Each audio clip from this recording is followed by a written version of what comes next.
onasini emsin. Yigitlar, men qarishni boshladim. Kecha sap-sariq krassavchik edim. Bugun esa shoshirvorma endi qiyshiq. Seni hech bo'lmasa keks tayyorlashga olishadi. Ezilib xamirda jon berasan. Keksga? Men axir biror bir deputatni stolidagi vazada bezak bo'lib turishni orzu qilardim.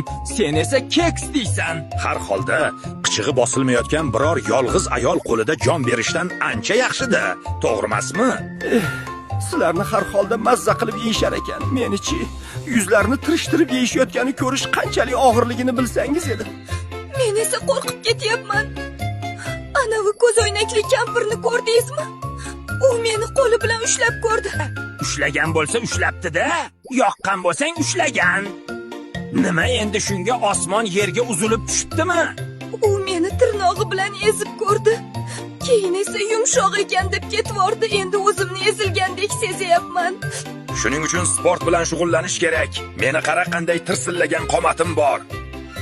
Hech qaramayman. Ustiga ustak men mashhur brendman. Meni rasmim tushirilgan telefon uchun manaman degan jononlar har ishga tayyor. Sen boteks bashara, ichingdan tamom bo'lgansan. Ba'zi bir xotinlarga o'xshab sirtingga vosk surib qo'yishgan. Ey qiyshiq, postingni qiskinda jimgina ichingda jimgina sasi. Menda bio nakleykasi bor. U esa faqat elitalarga beriladi. Senga o'xshagan elitani tanir edim. Aytishlaricha, sok chiqaruvchida shunchalik qattiq qichqirganidan har yoqqa sachrab ketgan ekan. Voy. Men bu mato haqida eshitganman. Bu eng dahshatli joy ekan bizlar uchun. Sok chiqaruvchidan yomonroq joy ham bor aslida. Bu blender. U yerda mevalar, sabzavotlar bilan birgalikda azob chekishadi. U yerda sen barcha bilan to'qnash kelasan.